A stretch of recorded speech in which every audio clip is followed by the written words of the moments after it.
સુરતના કાબોદરા વિસ્તારમાં રોમિયોની ધોલાઈનો મામલો. યુવતીઓએ આપી પોલીસ સ્ટેશનમાં રોમિયો વિરુદ્ધ ફરિયાદ.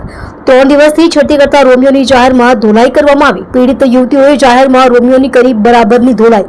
સુરતના કાબોદરા પોલીસ સ્ટેશનના કમ્પાઉન્ડમાં જ છેડતીનો ભોગ બનનારની યુવતીઓએ ધોલાઈ કરી નાખી. હવે સમગ્ર મામલો કાબોદરા પોલીસ સ્ટેશનમાં પહોંચતા કાબોદરા પોલીસ દ્વારા રોમિયો વિરુદ્ધ કાયદેસરની કાર્યવાહી હાથ ધરી છે. તમે જોઈ રહ્યા છો કેપી ન્યૂઝ ચેનલ. રફીક શેખની સાથે. મારું નામ શાહ દીપ્તિ નિર્મલભાઈ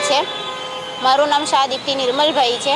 અમે શનિવારે ઓફિસે આવતા હતા ત્યારે એ વ્યક્તિ, એને તો ભાઈ બી નહીં કહેવાય કારણ કે એને ભાઈ જેવી મર્યાદા રાખી જ નથી.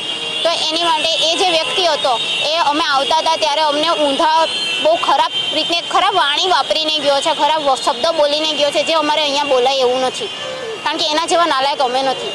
એવી રીતના બોલી ગયો છે. તો તે દિવસે બે થી 3 વાર યુટર્ન મારીને બોલી ગયો છે. છેલ્લે જ્યારે અમને ખબર પડી કે અમને જ બોલે છે અને અમે જ્યારે એને પકડવાની કોશિશ કરી તો એ મેઇન રોડ ઉપર ચડી ગયો. મેઇન રોડ ઉપર ચડીને એ વચ્ચેથી જતો રહ્યો એટલે અમારા હાથમાં નથી આવ્યો.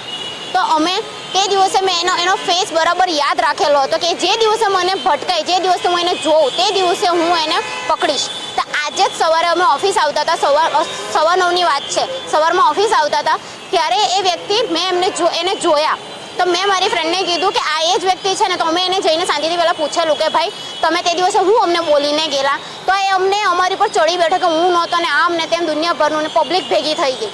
પછી અમારી પાસે કોઈ ઓપ્શન નહીં હતું. અમે અમારા ઘરેથી બધાને બોલાવ્યું, ભાઈઓને બોલાવ્યું, પછી એ લોકોએ બી સમજાવ્યું પણ એ તો બી રાજી નહીં થયું. પછી અમે છેલ્લે અમારી પાસે કોઈ ઓપ્શન નહીં હતું ને અમે એને એટલે મારતા અહીંયા સુધી લઈને આવ્યા ને.